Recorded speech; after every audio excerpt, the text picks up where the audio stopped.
The communication workers for justice clash at the House of Representatives. We'll take you there. And what really happened to those 3 Belizeans in Chetumal? Were they really abducted? Well, actually, it was more like a phone prank. We'll tell you about the case of a virtual kidnapping scam. Plus, La Ruta Maya, the real race at Holover, and the paddle protest to Belkan will have full coverage. Plus, the Finstein family turns up the pressure on government. A U.S. congressman writes to Secretary of State Rubio, urging him to investigate the investment climate in Belize. We've got details of these and other stories in our newscast for tonight, Tuesday, March 10th, 2026. Good evening. With your news, I'm Indra Crack.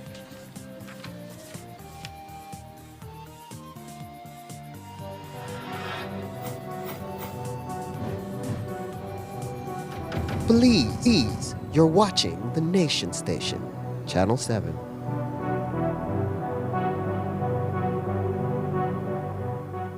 Wake up to positivity and inspiration. It's a fresh and diverse twist on your mornings. Tune in to Sun Up on 7 every weekday morning at 6:30 a.m. right here on your Nation Station, Channel 7. It's the morning show you don't want to miss.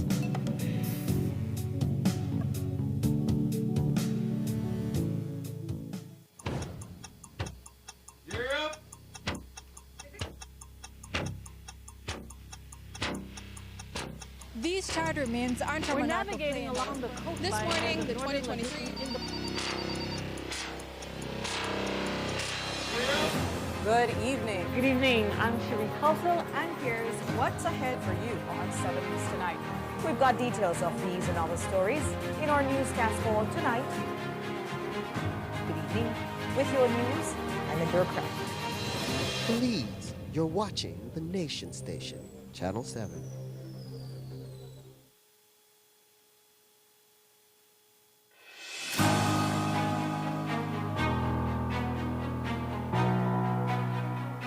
In 2023, Belize pioneered the establishment of ITSA STEAM Academy, the first public STEAM high school in Belize and the region. The 2025-26 budget supported the Academy's financial needs, covering both teacher and staff remunerations as well as operational costs. The 2026-2027 budget will continue this support and provide free education to approximately 300 students, comprising the Academy's full enrollment for the upcoming school year. Additionally, the Ministry of Education, in partnership with development partners, will construct 6 STEAM pavilions, 1 in each district, during the 2026-2027, expanding access to innovative STEAM education nationwide.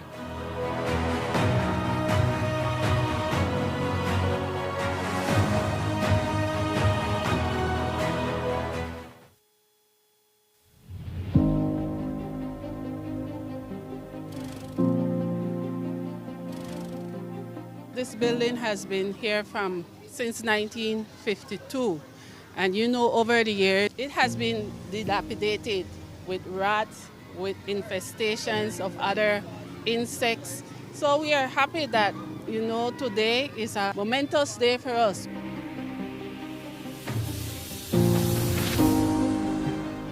The building here has about 7,500 square feet. It will have 7 classrooms. But the unique part of the building that it's not only a building to teach. We have designed it in such a way that it will be a hurricane shelter that will be able to accommodate 200 residents of the Roaring Creek Village or any other community that surrounds us. The bathrooms are designed in such a way that if a high wind comes, you don't have to go through the verandas to reach the bathroom. You can access it internally. The structure was designed by the chief engineer to withstand serious hurricane winds. So he will be the one when the hurricane comes that we will be calling. But it was done with love. Honorable Julius, I remember you walking across this very field. I was very skeptical And in my mind, I said, here comes Harold Jonas Parker, wasting my time. But you have proven to my school and me and the community wrong. Why I say this? Because over the years of begging, no one heard us. No one have seen us, only you. You have made sure that you deliver. Thank you, Prime Minister. Thank you for giving us this opportunity to show you, to show the government, to show the people that if we are serious about leading, if we are serious about working, the people will benefit. If we continue to give the love back to the people. We believe that every dollar we spend on you, on your education, is a dollar well spent. Every dollar we spend in education is investing in the future of our nation. Strong schools lead to stronger communities, stronger families, and a stronger Belize.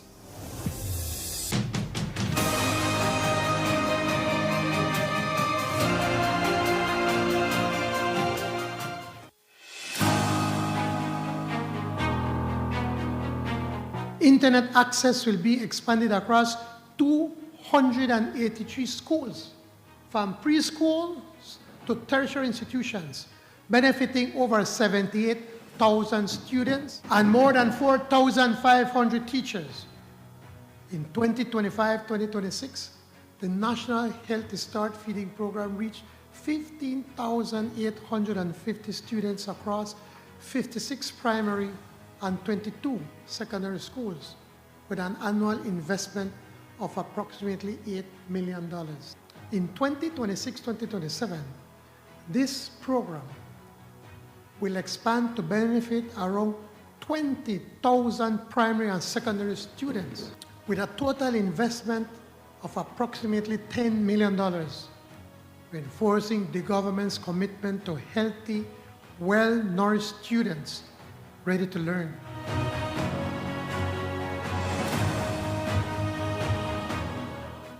The NABL heads into weekend number 4 with 3 spectacular matchups. On Friday night, the Belmopan Trojans try to bounce back into the winning column against the number 1 team in the league, the Orange Walk Running Rebels, 8 p.m. at the UB Gymnasium.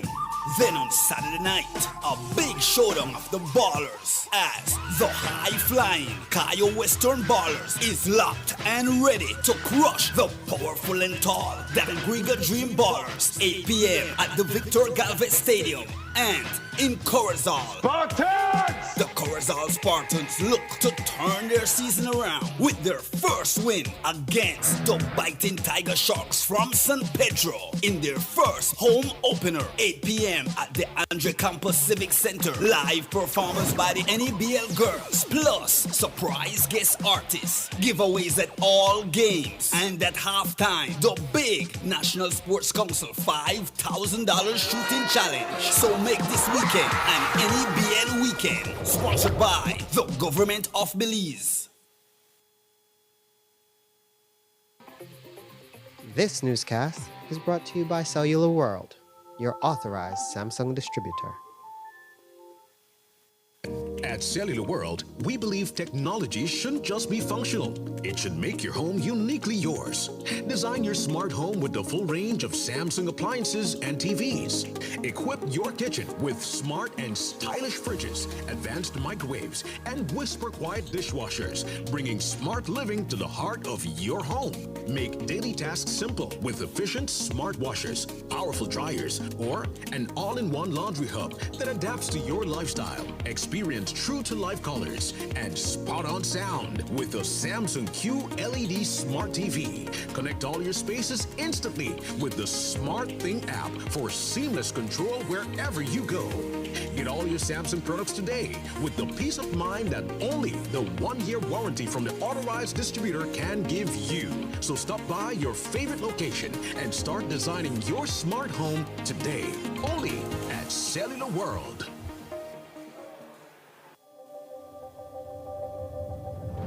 Every connection we make is more than just a signal.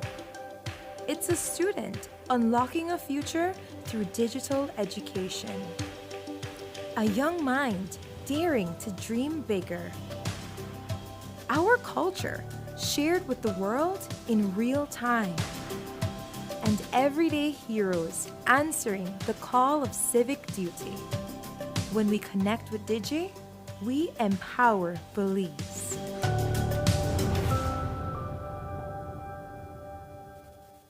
At Atlantic Bank, your convenience is our priority. Our contact center is designed to enhance your banking experience. With a wide range of customer service options, you save time and effort. You can easily call in to block or unblock your debit and credit cards, perform account inquiries, and access detailed card information. Whether you need assistance with online banking, merchant support, or general inquiries, our team is ready to help. For added convenience, if all operators are busy, you can leave your number and an operator will return your call as soon as possible to ensure you receive the support you need. Depending on your transaction type, we may need to verify your identity through a set of security questions. And remember, Atlantic Bank will never request your username or password for Atlantic Online via phone call, text, or email, ensuring your personal information remains safe and secure. Our support team is available Monday to Friday from 8 a.m. to 6 p.m. in both English and Spanish. Simply dial 223-1212. This is a dedicated line for our contact center. Atlantic Bank is committed to providing you with exceptional service and the tools you need to manage your finances conveniently and securely. Take full advantage of our easy-to-use contact center services today. Atlantic Bank, building the future together. Hello, I am Dr. Rosado, a pediatrician, and today I want to talk to parents about rotavirus and how we can protect our children. Rotavirus is a virus that causes severe water, diarrhea, and vomiting. This can lead to severe dehydration and may require hospitalization if not treated promptly. The good news is that diarrhea caused by rotavirus is preventable by vaccines. The vaccine is safe, effective, and available at all nearest health centers. It is given in drops orally at 2, 4, and 6 months of age. Protect your child against severe diarrhea. Visit your nearest clinic today.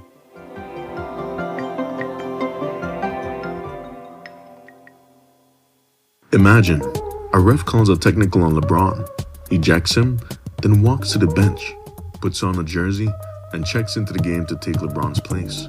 WTH? That's what happened at the central bank. First, Kareem Michael was a deputy governor for financial supervision, basically the referee for the banks. And while he was in charge of that department, Choice Banks' license was cancelled. Not too long after, Mr. Michael resigned from the central bank and went as a paid private contractor to run the shutdown of the same Choice Bank. When he was finished, he simply walked right back into his old job at the central bank. Who does that? An arrogant Belizean public servant who knows all and thinks he's too big for his judgment to be questioned by anyone. Glenfield Dennison was caught trying to charge BTL for negotiations on behalf of former workers. He insists he never charged the workers group a cent and claims the invoice was only a negotiating tactic. If the invoice was just a negotiating tactic, why would Dennison ask BTL to pay the legal fees as part of settlement? And if BTL had agreed, who would have received payment? Dennison, of course, because he sent the invoice the day after the last negotiations to be considered with the 4.5% interest requested by BCWJ. What's worse, the cost of legal work submitted is grossly inflated. Those are senior counsel rates, and Dennison is not a senior counsel. As to the tax identification number on the invoice, no such TIN number is registered with GST, so we must also ask whether he is licensed with the FIU as required. There's also the question of whether as a Crown Counsel Dennison violated the public service rules which state a judicial and legal officer shall not engage in any private legal work or private business of a legal nature. It's time for him to stop the games and come clean.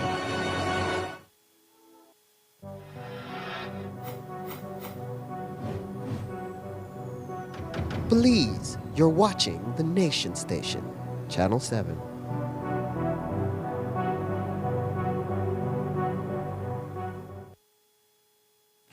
Tonight, the Belize communication workers for justice may be under political attack, but they are not letting up. Today they boarded a bus and took their protest to the National Assembly in Belmopan to coincide with the budget presentation, which is the biggest day on the parliamentary calendar. The BCWJ hoped it would be an opportunity for the parliamentarians to see them, especially the Prime Minister.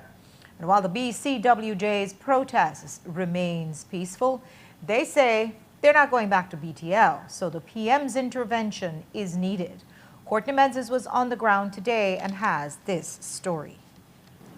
The Belize Communication Workers for Justice took their fight to Parliament as they protested in front of the National Assembly during today's House meeting. They say they have a request for the Prime Minister. We're asking the Prime Minister, we came here because it's time to escalate this matter to the people that do make the decisions. As we all know, it's BTL is owned by the Belizean people, are the board members that are there, are appointed by the present government of Belize, and so we are asking now for a meeting with the Prime Minister so that we can put this item to rest. Do you believe he will come down here and give you guys an audience? I don't know if he will come down here while we're out here, but I think that he will accept the meeting with us. And while he didn't go down to speak with them, the leader of the opposition, along with the Mesopotamia area rep, did. Their rep, Emily Turner, was able to tell Tracy Panton what their plight was, and the Lou promised to raise the matter in the adjournment. But while the BCWJ has tried not to politicize their issue, they still have the support of the opposition party. A ruling has been made, a determination has been made, and yet we have these workers still having to protest and to demand what is theirs. They have worked, they have earned their severance pay, and the highest court has made a determination. Why it is that this government does not see the need to intervene in this matter blows my mind. And it is important as they protest that they know they're not protesting alone. They are our mothers, they are our fathers, they are our siblings, they are our neighbors, they are members of our constituencies. And they have to know that the representatives are standing with them in solidarity. But that wasn't the BCWJ's only form of protest today. At 11 o'clock this morning, hundreds of text messages were sent to the area reps of different constituencies that their members live in. And while we could see some of the parliamentarians checking their phones, which is not uncommon, Turney says the messages will keep coming. We have 310 people in our group. These are people from north, south, east, and west, the Keys, and people, Belizeans that are living in the diaspora. We all came together and we sent a text message to the area representatives that we are part of their constituency. And then some of us sent to other ministers that we believe have a big influence or need to take a part in this protest action. And so our second protest action was to send that text message at 11 a.m. We will also be sending it out to the public so that they can also join us. A lot of our family members want to join us, which means that we expect that these text messages will multiply at least 3 times because like our families have 3 to 5 people, even our grandparents, especially our grandparents, they really want to join in this because it's the first time they see that you have a mixture of younger people and that are standing up for the rights of people that you would say are voiceless, and that's what we are doing. We got a message just now from one of the area reps where he's trying to ping-pong this back into BTL's court, but I'm asking the question, who is running things, who owns BTL? And promptly at 1 o'clock this afternoon, the protest finished, but the BCWJ didn't leave just yet. They wanted to sit in on the rest of the House meeting, but they were barred from entering at first. What we are about to do as Belizeans is getting an opportunity to go in there and sit whilst the House is meeting. And all of a sudden we are Belizeans, but we don't have the right to go in there. Our protest is over. We adhere to every single item that was placed before us, which would be a violation. Now, yes, the shirt, but then a PUP and a UDP shirt. And you turn it inside out? And no, I turn mine inside out. And as a Belizean, I can't go in there. He said that how she have to consult. So somebody said, who you go consult with? Because you're the ranking officer. He never said who they going to consult with. One of the things I'm going to concern is that with shirt. So small, we turn the shirt inside out, put on another shirt, and we wait over 15 minutes to get permission to go in our House meeting. For what reason? We have every right to go in there. No, if we storm it now, then I said that problems we look for. But not because we look for problems, we have one right to enter the House. Representative was recently renovated, and they are doing a budget speech. speech, so we need to understand. I mean, we spent for the most part the first part of the budget speech or the budget meeting outside. We want to hear it as well, and we are just really want to go and sit. We have already, and we have the recording of the fact that we gave our instructions. We want to come in and we will sit peacefully and be quiet, and we will divide evenly when we sit in there. I've never seen inside a National Assembly, so for me it's going to be the first time. Ultimately, they were allowed inside, but then another issue arose. They weren't allowed to sit in the gallery facing the government, and were told to sit on the opposition side. We adopted opposition. When in there we want to sit there, we will adopt the opposition. I need for them to explain that. A few minutes later, however, they were allowed into the other side, and the Speaker of the House clarified that she never gave directives on where they were allowed or not allowed to sit.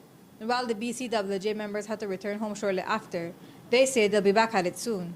We are here today. We expect that we will be protesting again the end of this week. As you guys see, when we went to drink, we had to have a pizza and a Coke. We kind of flurry people and then get a little bit jumpy and all kind of things. So we might just have to go there. Since we got that beautiful reaction, we might just have to go there with a full protest, because we love when they react like that. And we have to go to all the board members. If we take that, we have to go to all the board members. We have to go to all the ministers and anything. Well, all of them we're going, but we won't give up. We have to continue. Courtney Menzies, 7 News.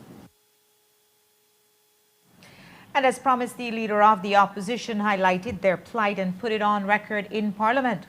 She rose on the adjournment to sympathize with the former workers and demand that they be paid what they worked for. Outside this very house, Madam Speaker, former employees of BTL gathered this morning in peaceful protest. They are not agitators. They are Belizeans who have given years, some of them, Madam Speaker, decades of service to the National Telecommunications Company that helped to build a modern communications network of this country. Today, they did not advocate for charity. Rather, they are advocating for justice.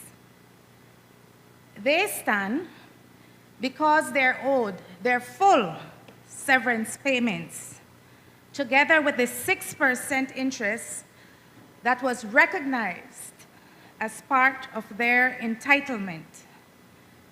Many of these workers, Madam Speaker, have waited for years for what is rightfully theirs. The principle at stake is simple.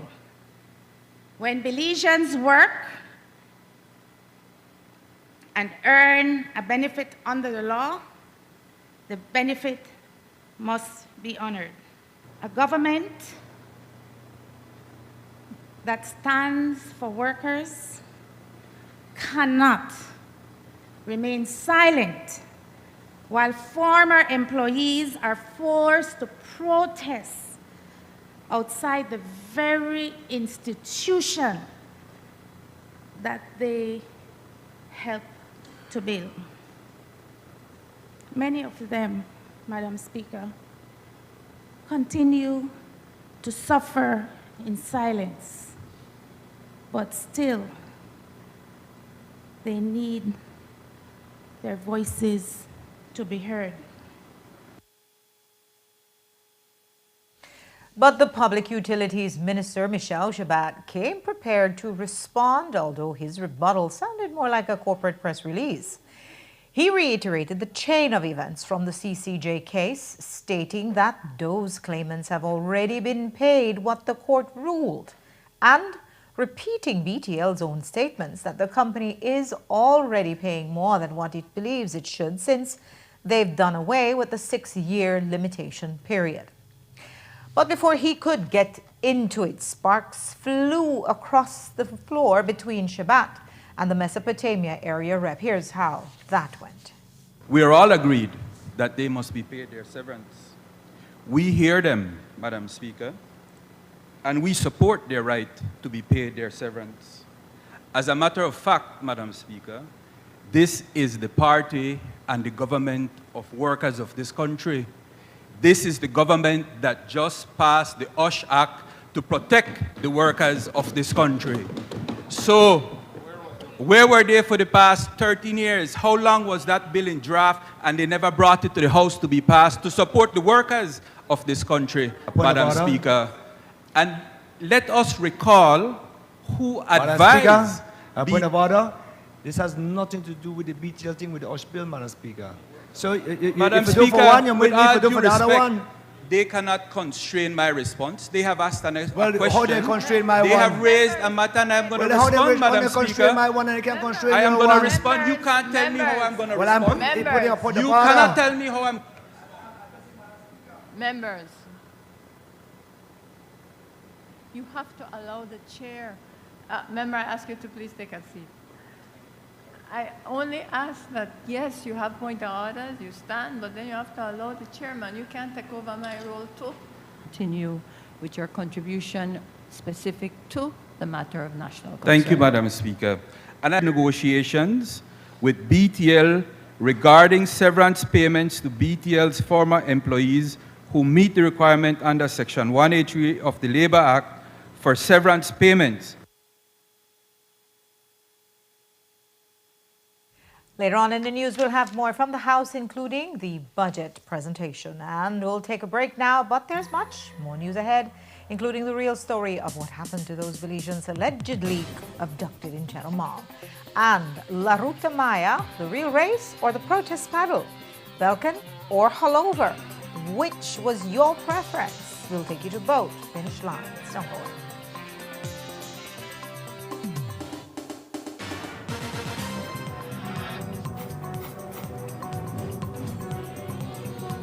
Belize, you're watching the Nation Station, Channel 7.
Feel good, it feel nice, you know. If you have something for you, I want to big up everybody who helped me. The era rep, Mr. Osha, Councillor Dora Osha, Miss Marissa as well, and the whole MIDH crew, you know. They make everything possible. It take a while, but go through, you know. Thank God. Thanks to the MIDH team. Thanks to our area representative. I'm overwhelmed, as you could see, my tears drop. I never thought this year was going to be my year to own my own house. I had a loss last year, and I thought it was going to take many years to own my house again. And well, I want to thank the good Lord that this year came through unexpectedly. About a year ago, my house got burned down, and thank God I got help to be indoors with my grandkids. I made a purchase. I trusted several persons, and well, things didn't went the right way, and I decided to just leave it on God's hands. And I didn't expect that it's gonna be so soon for me to own my own house in another way. My daughter is living next door, and every day call grandbaby, they take video. Grand, look at your house, Grand, you know how that make that I feel? And they video chat the baby, she's only 4 years old. And she every day, Grand, look at the house, look what they did. Thanks, MIDH. I have an idea how people feel when they receive this type of work, because when I was growing up as a young adult, I didn't have this opportunity for my young family. And so we had to live in a small beaverboard house, which when it rained, water pouring on us, and we couldn't do better. Big thanks to, of course, Prime Minister, Minister Julius, and the whole of the Ministry of Infrastructure, Development and Housing. I mean, they really put just about everything and every single detail into these projects. Some people just need that one little push, one little start. And I am so overjoyed that the ministry, that the government is giving an opportunity to a lot of people moving forward. You know, I am just hoping that we can do more of these.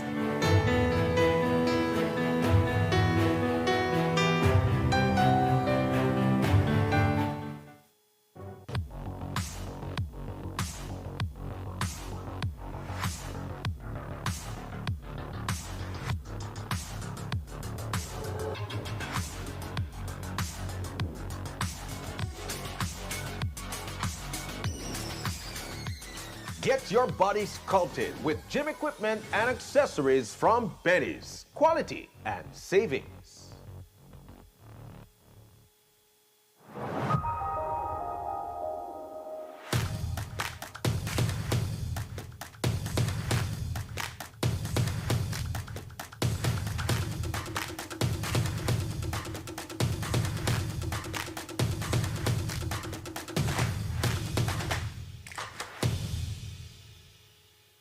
Glenfield Dennison was caught trying to charge BTL for negotiations on behalf of former workers. He insists he never charged the workers group a cent and claims the invoice was only a negotiating tactic. If the invoice was just a negotiating tactic, why would Dennison ask BTL to pay the legal fees as part of settlement? And if BTL had agreed, who would have received payment? Dennison, of course, because he sent the invoice the day after the last negotiations to be considered with the 4.5% interest requested by BCWJ. What's worse, the cost of legal work submitted is grossly inflated. Those are senior counsel rates, and Dennison is not a senior counsel.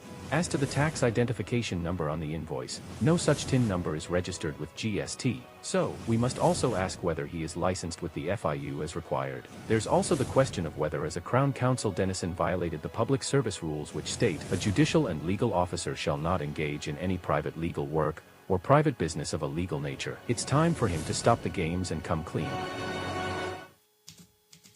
In a democracy, what is good for the government cannot be bad for the people. And what is good for the people cannot be bad for the government. We came a long way. It's like over 16 years that it was basically like 2-3 houses in that area. It was wild. One high bush like jungle. I want to take my lick. Say no water, no light. I tell her no worry about that. We have figured it out. You know, you wonder how long it will take for this to happen. A year ago, you were considered squatters. We made a picado and we came in. I made a teenager. Everybody said it was swamp, it was swamp. When we get in here, it was like gold. Today, you're landowners. Very this that for we, and we proud of this. Now we're claiming our house on the land. We have worked so hard to make this happen for us. This is a beautiful day, folks, because we are taking care of the people who have taken care of us. Because we wouldn't be here today without you.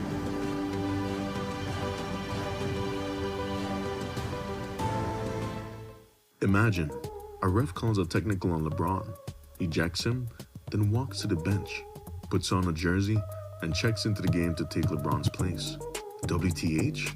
That's what happened at the central bank. First, Kareem Michael was a deputy governor for financial supervision, basically the referee for the banks. And while he was in charge of that department, Choice Banks' license was cancelled. Not too long after, Mr. Michael resigned from the central bank and went as a paid private contractor to run the shutdown of the same Choice Bank. When he was finished, he simply walked right back into his old job at the central bank.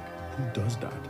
An arrogant Belizean public servant who knows all and thinks he is too big for his judgment to be questioned by anyone. En Atlantic Bank, tu comodidad es nuestra prioridad. Nuestro centro de contacto está diseñado para mejorar tu experiencia bancaria, con una amplia gama de opciones de servicio al cliente. Ahorras tiempo y esfuerzo. Puedes llamar fácilmente para bloquear o desbloquear tus tarjetas de débito y crédito, realizar consultas de cuentas y acceder a información detallada de tus tarjetas. Ya sea que necesites asistencia con la banca en línea, apoyo para comercios o consultas generales, nuestro equipo está listo para ayudarte. Para mayor comodidad, si todos los operadores están ocupados, puedes dejar tu número y un operador te devolverá la llamada lo antes posible para asegurarse de que recibas el apoyo que necesitas. Para mayor seguridad, es posible que necesitemos verificar tu identidad con un conjunto de preguntas sencillas.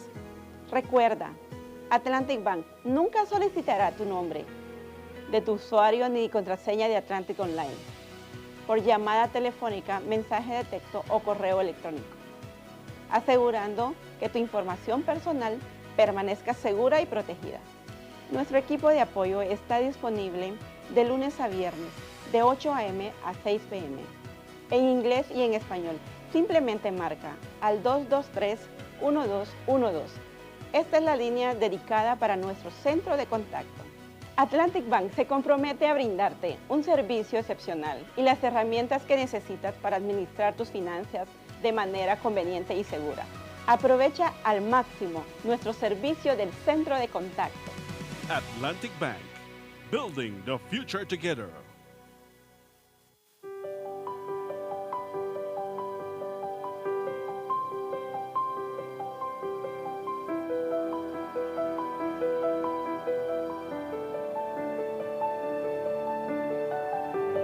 This is our first year under the program, and we have received basically the free tuition, uniforms for first form, 3 uniforms per child, and also the PE uniform. The other students from 2nd to 4th, they receive the free tuition.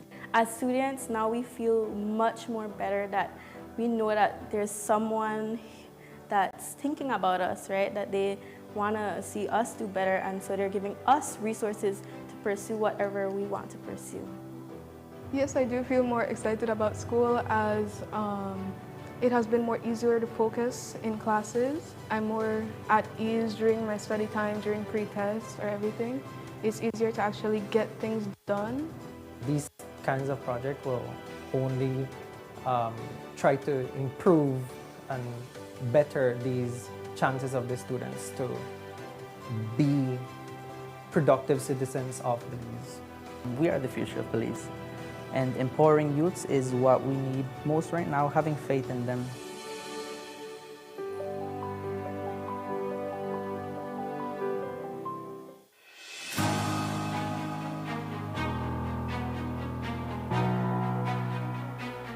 At its launch in 2022-2023 academic year, the program supported 947 students across 4 secondary high schools.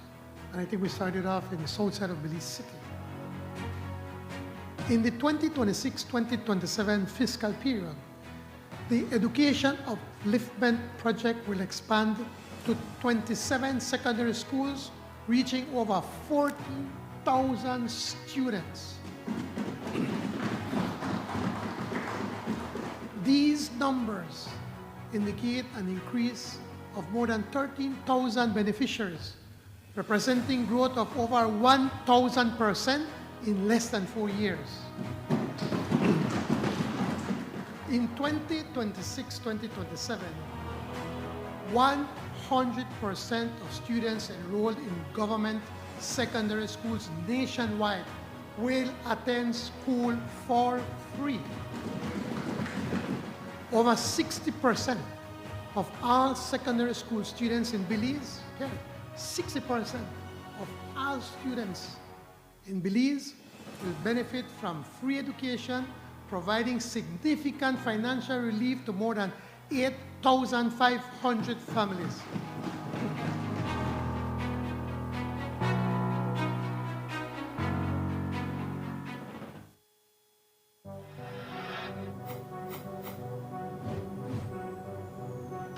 Belize, you're watching the Nation Station, Channel 7.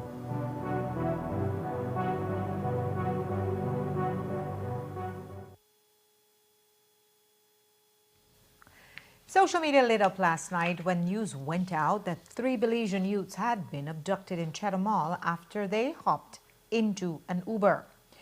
Well, it turns out those 3, 24-year-old Yari Mendes, 18-year-old Jesslyn Mendes, and 25-year-old Marvin Rosales, were only the victims of a virtual extortion attempt that falsely claimed they had been kidnapped.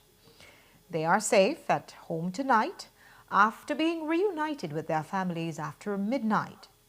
According to the Quintana Roo State Attorney General's office, the 3 became victims of a virtual kidnapping scheme after receiving threatening phone calls shortly after leaving a family member's graduation.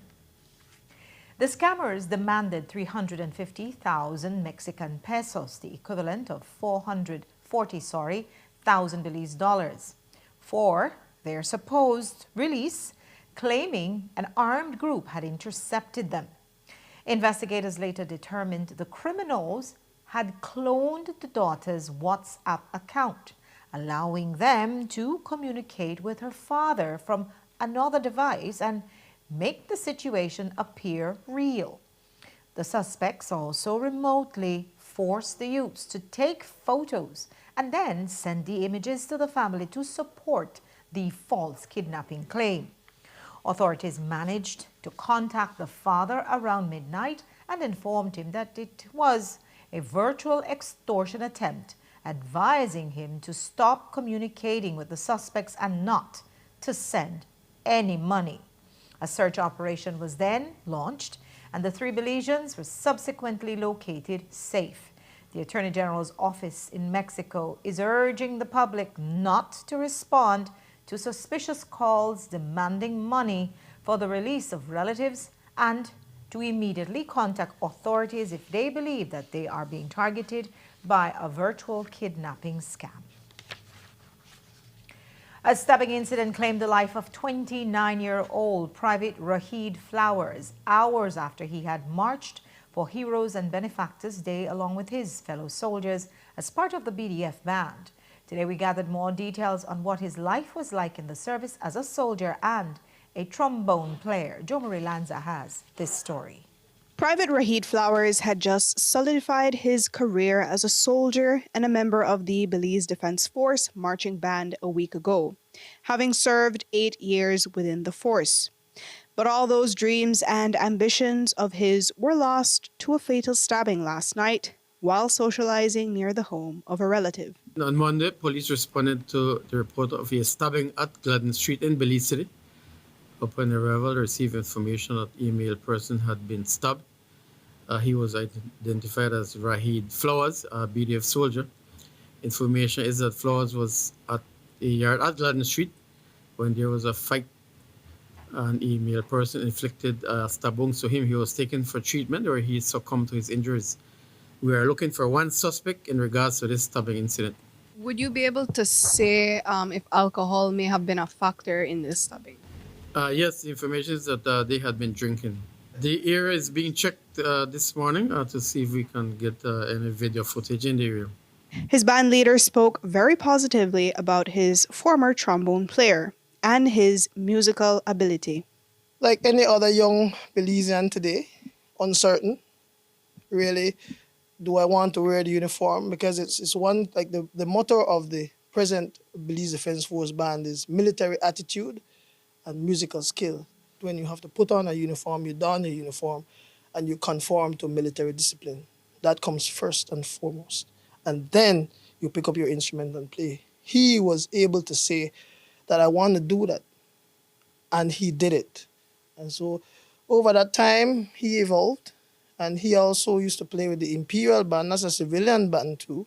where he owned the skills. And what I remember most about him from the time I met him until now, he had that power to recall. If you pick up YouTube and you look at musicians playing in our military band, you will see them looking at the music. He would just look at the music and he could recall that. And I admired that about him. But aside from his commitment to serving his country and playing in the band, before all else, Campbell says there was nothing Private Flowers loved more than being a father to his 3 boys. What's one thing that you will remember about him? The way he insisted he was a father. And that is the part. And he made sure to emphasize, I want to take care of my son, sir. And he stressed on that. And you looking back at some of the pictures, it was the care that he had for that child and his children. Also, the memory of the way he interacted with his colleagues. Because it was just yesterday morning he was in uniform, serving his country. We did the Heroes and Benefactors Day. Little did we all know that would be the last time that we would see him. So definitely, those are going to be the memories that will stay with me. His service to his country, the way he donned his uniform and was determined to carry out his duties. One would characterize him as being very Belize and balanced, in that he enjoyed life indeed. And at the same time, I continue to see he was able to put on back the uniform and when duty called, which was regularly, because again on Saturday we had duties in Ladyville, performed it well. And that is the way I will reflect on him. So it is indeed a great loss. And he was the only one in that particular section. We only had one trombone player. So definitely it hurts, it hits hard. Private Flowers is expected to receive a military funeral. Jo Marie Lanza, 7 News. No arrests have been made, but police do have suspects. He appeared hooded on surveillance video as he fatally shot 26-year-old Edward Saldana at close range on Amara Avenue before fleeing the scene on foot. But police managed to track down their prime suspect in the broad daylight street murder.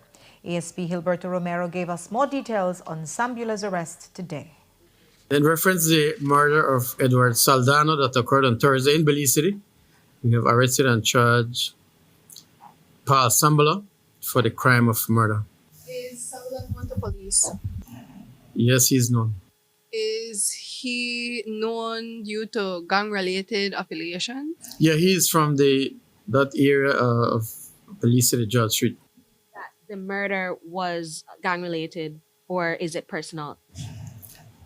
They have internal issues. They are from that area, and one of them had been threatening the other, and that is what led to the shooting. No, the firearm was not recovered. Today, 30-year-old Paul Elvier Sambula was arraigned for Saldano's murder before Senior Magistrate Manon Dennison. He was remanded into custody at the Belize Central Prison until May 6th.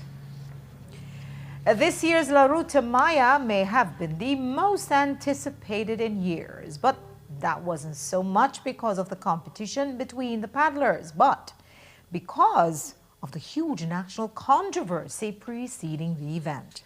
And between Friday and Monday, it all played out. The rivalries, the resentments, and, yes, the race on the river.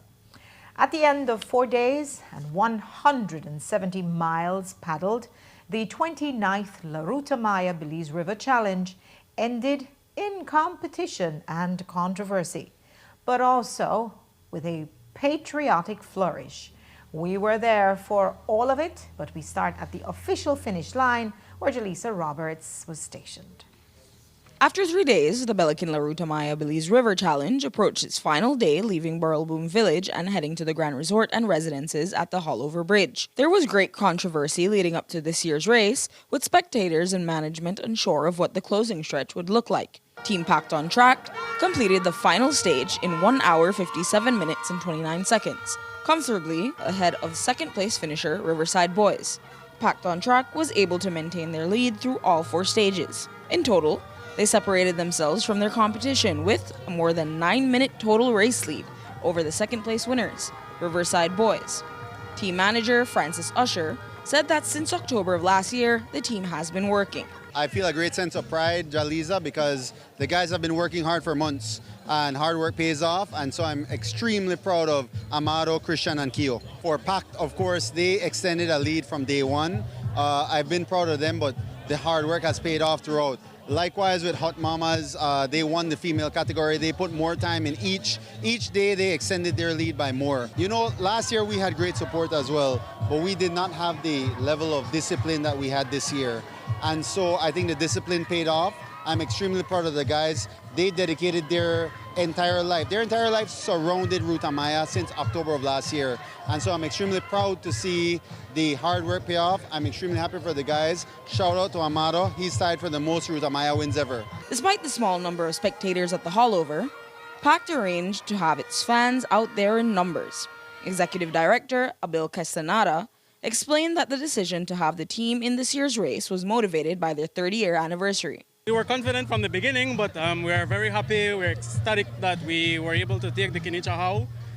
So we got into it because we're celebrating 30 years of Protected Area Conservation Trust, 30 years of conservation financing and climate financing in Belize, mobilizing sustainable development across this country. So we are so happy to be a part of the team along with Track Solutions and to show that PAC is on track and hopefully looking forward to another amazing 30 years. A key addition to the team was 26-year paddler Amado Cruz, who now holds one of the records for most La Ruta Maya wins. To me, I'm glad I paddled up. I get to do the Ruta Maya. That's something I've been doing since when I was 14. So every year, which I accomplish, it's something I look forward to. I look forward to Ruta Maya every year. I've been training a lot. That's something we train for. So when we start, we just manage to start off good and hold a good pace and manage to hold on to the pace, and turns up to, well, when we get the break, we just take advantage of it and try to push towards the end and end up winning. This sport is a really expensive sport. I want to give thanks to our sponsors, to Pact and Track Solution. Without them, we wouldn't be able to do this race. How many years do you think you have left in you paddling? Well, as long as I'm alive and in good health, I will keep on paddling. And the journey of this team being on track will not end, as co-sponsor Justin Bowman said they have a title to defend. Definitely have to defend the championship, and these guys are very professionals. They're professionals. They're training. They're very disciplined. Francis Usher did a very good job with everything, with management, and makes it so easy. The race saw the participation of 58 teams who participated across 8 categories. Jaliza Roberts, 7 News.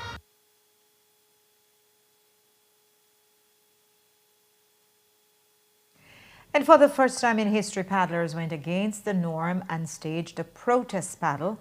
Over 20 of the 58 teams joined in to send a strong statement to the organizing committee.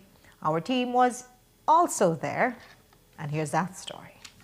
All teams crossed the finish line at the finale of the Belikin La Ruta Maya Belize River Challenge, but for the first time in history, paddlers made a U-turn and started paddling upstream, in the other direction.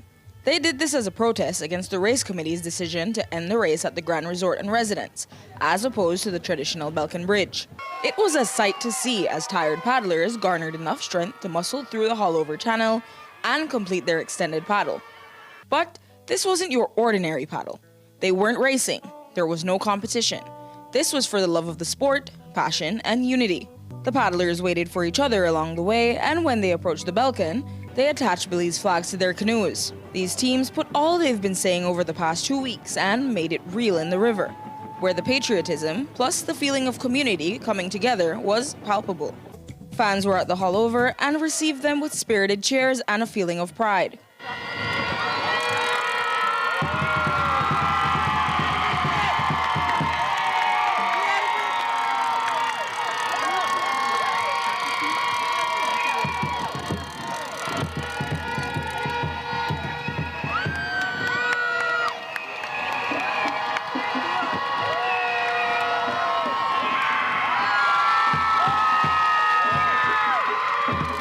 It was National Heroes and Benefactors Day, but One would like to think that in that brief moment, these paddlers became modern-day heroes, standing up for what they believe in.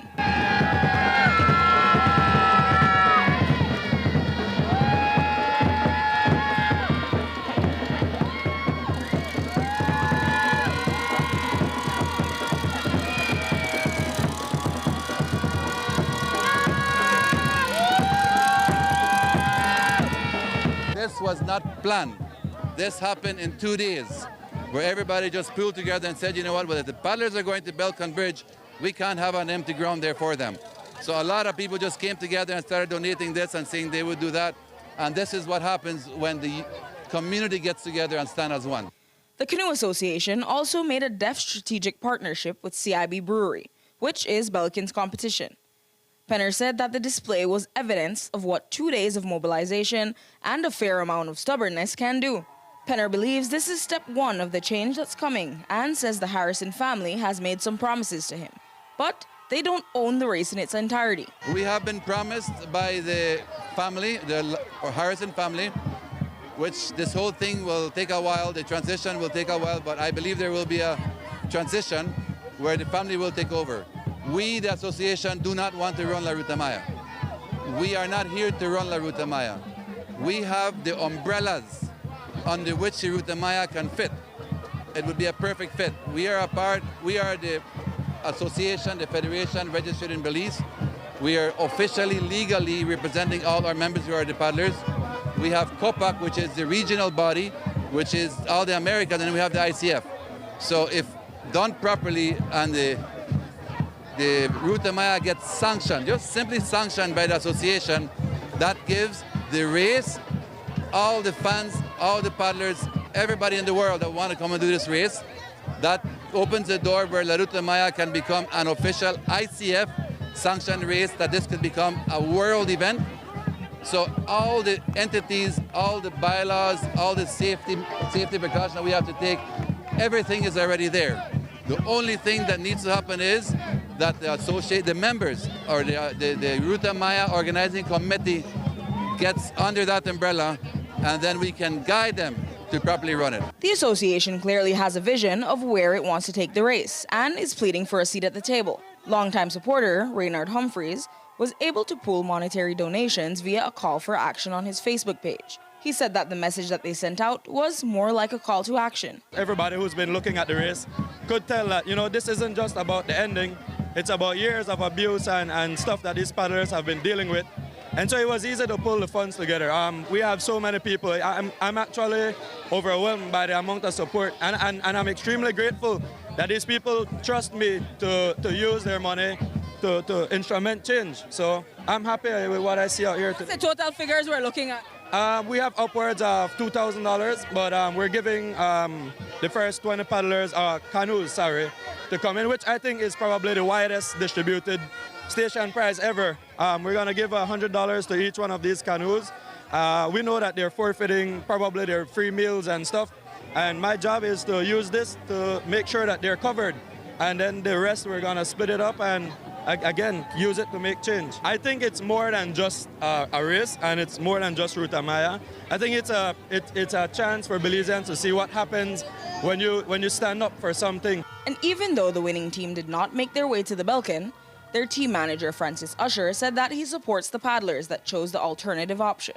We support the paddlers 100%. 100% we support the paddlers. But the team worked hard for their first place, and so we're seeking to collect our first place. But we, nevertheless, despite our first prize, we are supporting the paddlers 100%. And the battle for control of La Ruta Maya has really just begun. But for now, Penner says that they just want to be involved. If you call this facing something, then I think we have something great to look forward to. Because once the paddlers have their say and the fans they feel included through the paddlers, the sponsors of the teams are happy.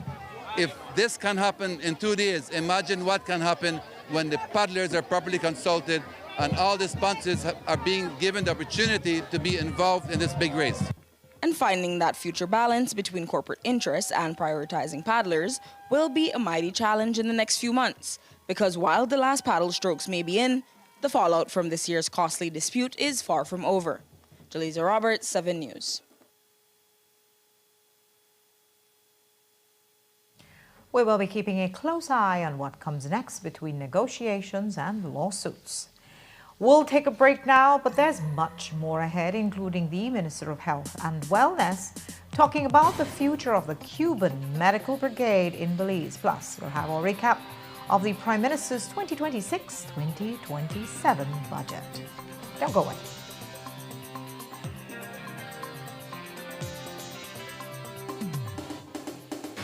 This newscast is brought to you by Cellular World, your authorized Samsung distributor.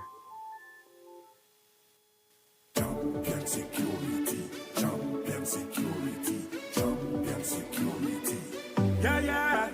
Your security is our business, so we gonna protect you like a champion, like a champion. Guess what, Mr. Handsome? Yeah, over there, champion security. This is the place to be. What does sign say?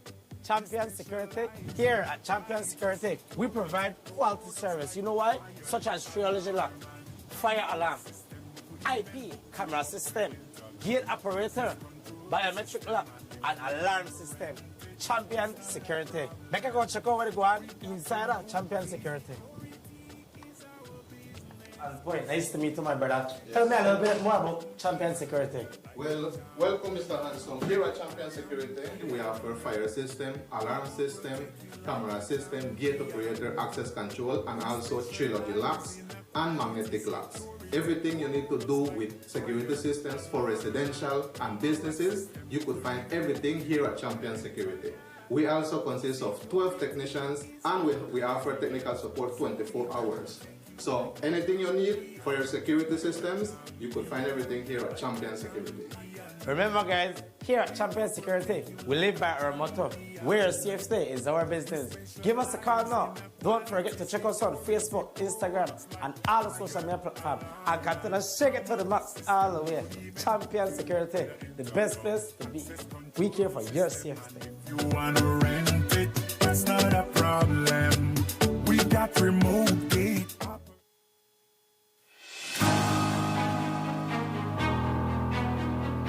This budget allocates $57 million to deepen NHI's impact. Our focus will be twofold.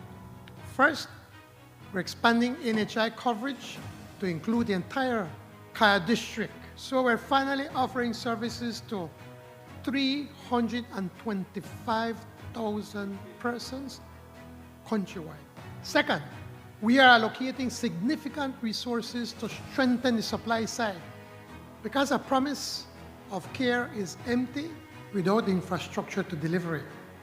We are partnering with the Ministry of Health and Wellness to upgrade polyclinics in key districts and, crucially, to address the human resource gap.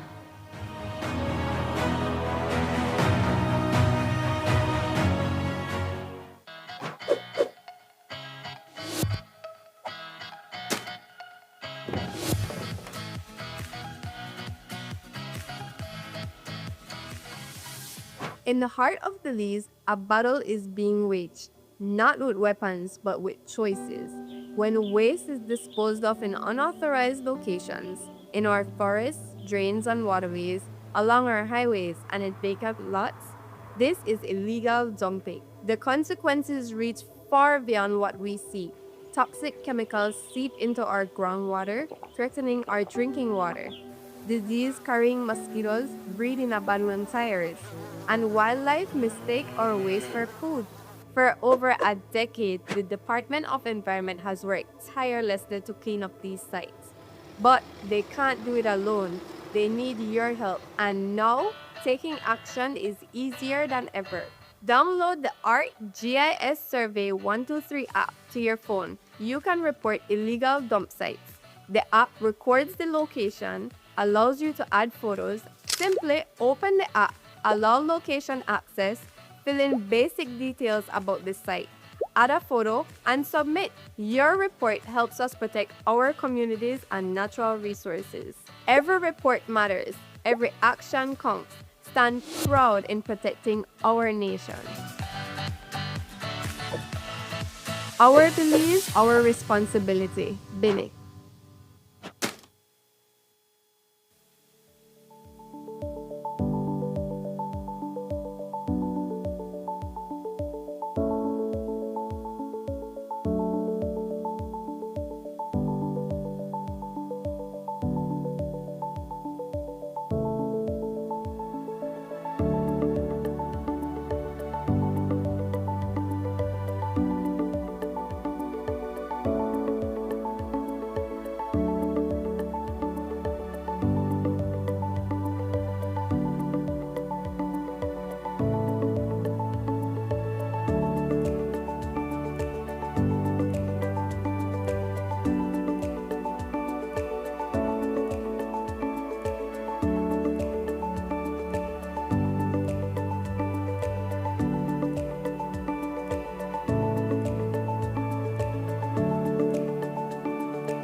Belize, you're watching the Nation Station, Channel 7.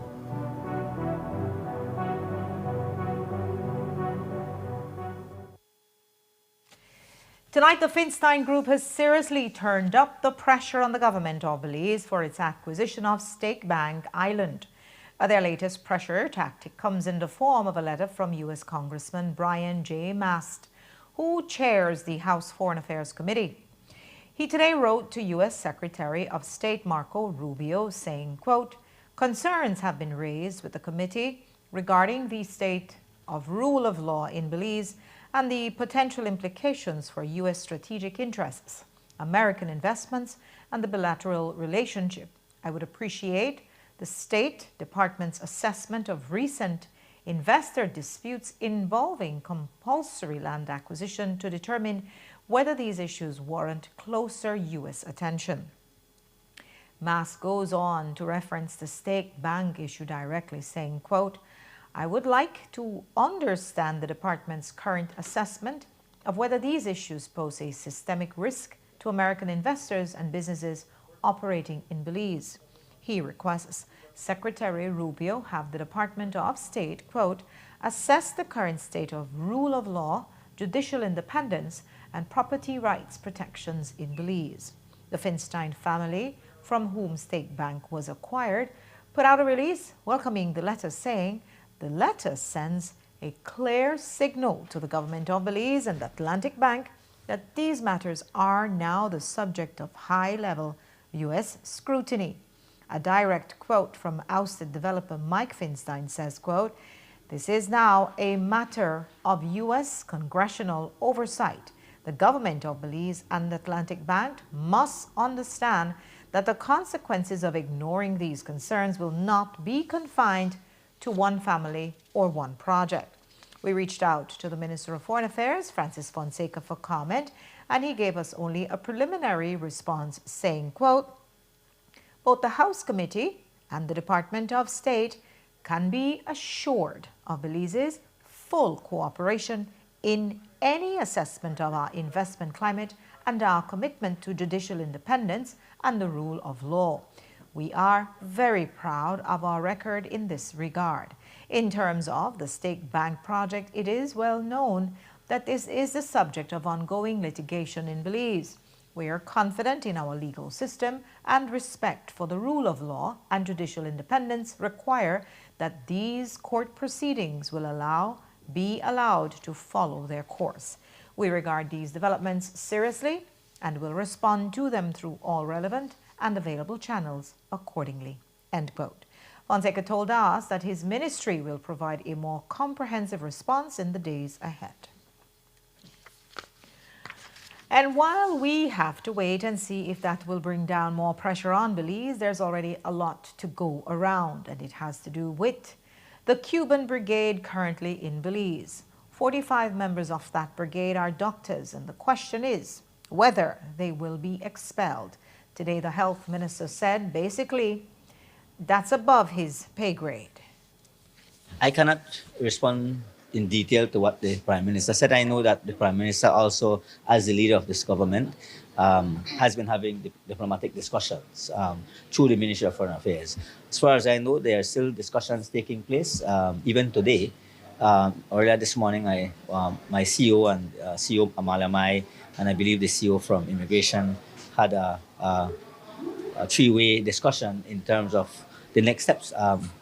But I really can't respond until we have concrete information as to what will be the final decision in terms of addressing the issue and the concerns raised regarding the Cuban Brigade. So what are we trying to do? We're going to work out allowing the Cuban doctors and medical staff in Belize, which the Prime Minister said, I think, assents maybe 100 or close to that, to have them stay in Belize? As I said, my only response to that, I cannot speak from that angle. I can tell you that at this point, the Cuban Brigade comprises of 105 personnel.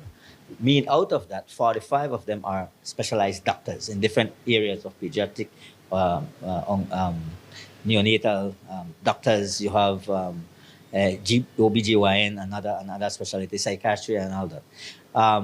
As I said, we know we have to plan. We have to plan whether the decision will be made to see a way how we could get them to stay here, or whether we have to really do an exit plan. All of that is discussion that is happening at the diplomatic level. And so I don't want to comment on something that I don't have the full details. I know that the technical people are meeting today. We are hoping, but at the end of the day, Marisol, we have to have a plan in terms of forward thinking. And that's one of the reasons last year, when we talked to Cabinet and Cabinet approved, which I will state in my budget presentation, Cabinet approved a 10-year healthcare capacity building training to ensure that we could provide, one, resources for training and specialization training for our doctors in the necessary field of study, for more nursing nursing opportunities. And I can tell you that right now, I am in discussion with the Minister of Health in Guyana in trying to see how we could tap into their training program that they have for nursing. And so it is in that context that I can respond to that. And in other empire maneuvers, last week, Minister of Defense Florencio Marin was invited to Doral, Florida, to participate in the America's Counter-Cartel Conference led by the U.S. Secretary of War. Today, we asked Minister Marin about it, and he started with the invitation. We got indication that there would be a meeting of that nature. I didn't get the details like about a month. Then about a week, then yes, we got the formal invitation. Remember, as part of my speech, I said Belize can't work on this international threat alone. I mean, quite frankly, no country can do it alone. These transnational organizations operate across borders. They don't have that restriction. So to counter it, we must work together. And we've always had successful partnership, but I think they want to take it up now to a newer level. And we look forward to that, to be able to keep our sovereignty intact and to be able to keep Belize safe.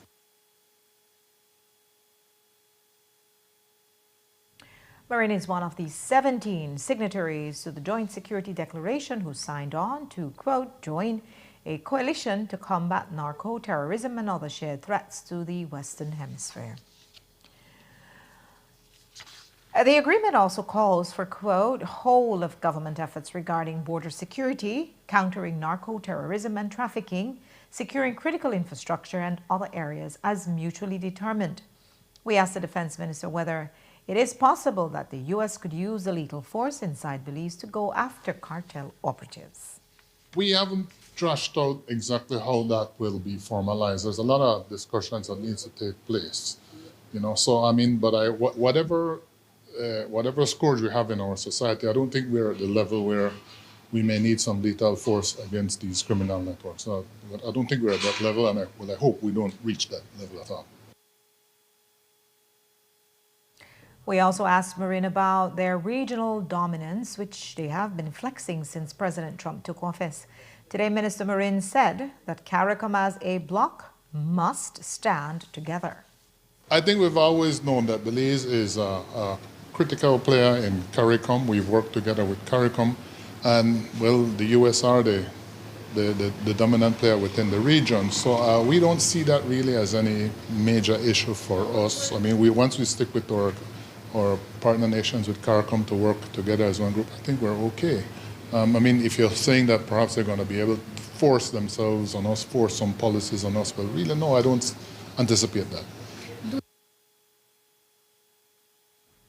And while those interviews happened outside the House meeting, today the big news inside Parliament was the presentation of the General Revenue Appropriations Bill for 2026-2027. It's when Parliament exercises its mandate to the fullest, determining how they will vote for appropriations to spend public funds. Here's Prime Minister Briceño's speech. Prime Minister John Briceño presented his first budget inside the newly refurbished National Assembly building. It's a $1.9 billion roadmap titled Budgeting for Belizean Prosperity. In this period of widespread upheaval, the proud truth is that Belize continues to shine as a distinctive land, steadfast, resilient, and future-focused. These seeds have started to sprout, stirring our nation to a seminal surge in prosperity. But while the official headline may be prosperity, the presentation comes as the economy hits a visible cooling phase after hitting post-pandemic highs. Real GDP growth is estimated at 1.9% for 2025, a sharp drop from 3.5% in 2024. The 2026 projection is a modest 2.3%. As our nation transitions from the rapid post-pandemic rebound towards more sustainable pre-pandemic growth conditions. Sustainable may be the politically palatable term, but for economists it signals a slowing engine as the post-COVID bounce officially evaporates. The most significant pressure point is the public sector wage bill. In the last fiscal year, spending on personal emoluments amounted for more than half of every dollar government earned. Government spending on salaries for its estimated 15,000 workforce, all teachers and public officers, was $598 million, with an additional $123 million spent on pensions and ex gratia payments. Put differently, 58 cents of every dollar of government recurring spending goes to salaries and pensions. And put another way, 45 cents of every dollar of tax collected are spent on just these two categories. Despite that, government has committed to a 4% salary increase for public officers. In the upcoming fiscal year, public officers, teachers, and security personnel will benefit from another 4% in salary increases, valued at $28.5 million on an annual basis.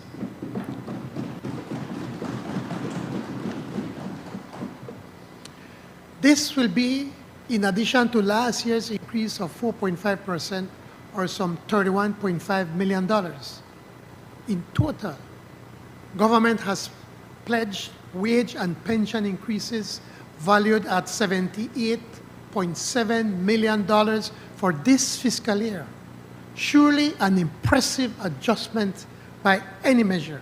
For this fiscal year, $780 million is allotted to salaries and pensions, representing 60% of total recurrent spending.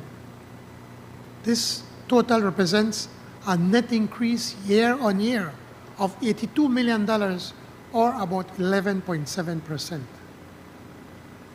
Madam Speaker, at $780 million, the wages and pension charges account for almost 11% of GDP, one of the highest in the region, and therefore something that we have to keep under tight control. And how does it all get funded? Not through corporate profits, which are actually projected to shrink this year, but through consumer taxes. More than half of all tax revenue, $843 million, will come from taxes on goods and services. In fact, growth in tax collection is actually outpacing economic growth. Revenue is projected to grow at nearly 4%, while the economy it rests on is only growing at 2.3%. And while the Prime Minister touts a primary surplus, the overall reality is a $110 million deficit. The government is betting $606 million on capital projects to stimulate growth. Briceño listed a number of them. For infrastructure development, $21.9 million for the upgrading of the George Rice Highway from Belize City to Belmopan.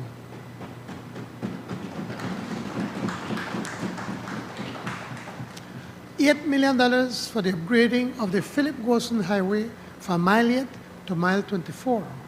$3.8 million for the replacement of the Belize City Swing Bridge.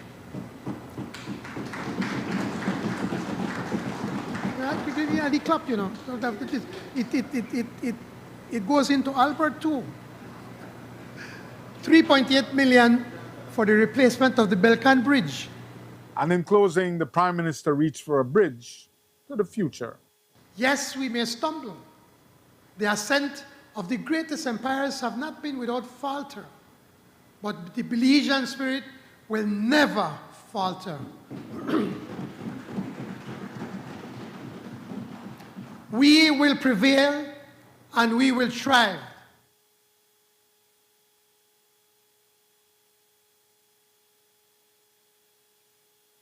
Today's speech took 1 hour, 40 minutes to present. Last year's one took 1 hour, 20 minutes.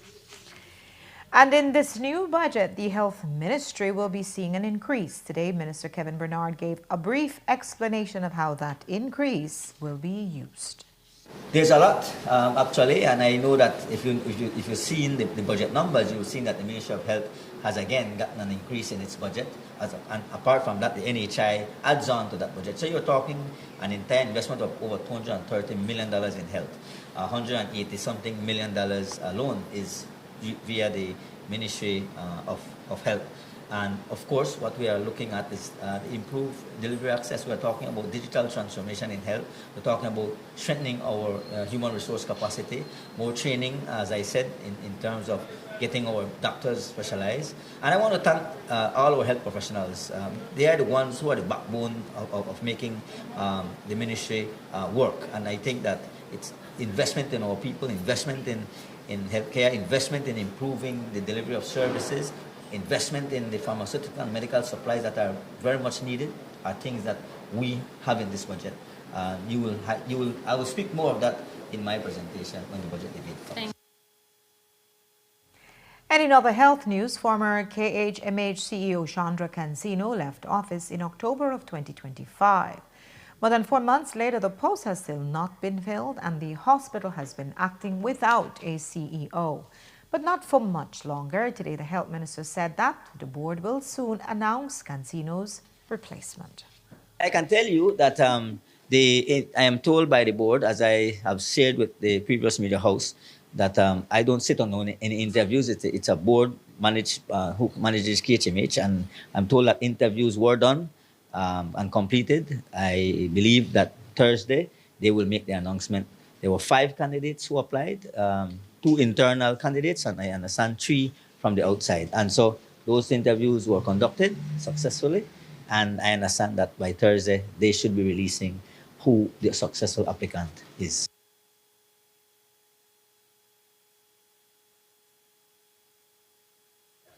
And finally tonight, earlier in the news, we told you about a virtual extortion attempt that caught a Belizean family in Chetumal. Well, the ambassador for Belize in Mexico, Oscar Arnold, is reminding Belizeans that there are resources available in Mexico that are accessible to them. Additionally, he is calling on persons to be wiser when these scams occur. The police, the Mexican authorities, the Mexican police in the area are well equipped to deal with these types of situations. And so I believe that they were very helpful in this incident. And so Belizeans should feel a sense of trust that they can contact the crime unit in these municipalities and for them to look at it. Also, we have an honorary council in Chetumal, and so you can have representation. You don't have to feel as if though you're alone when these incidents occur.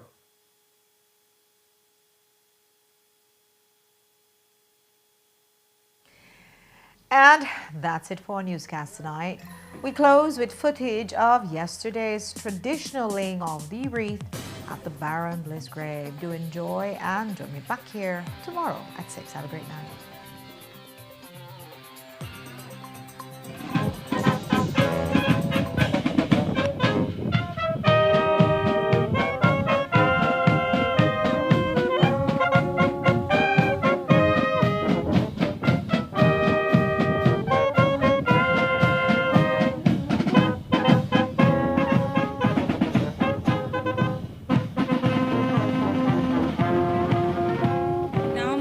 To the wreath laying ceremony, a symbolic act of remembrance and gratitude for those whose contributions have left an incredible mark on our nation.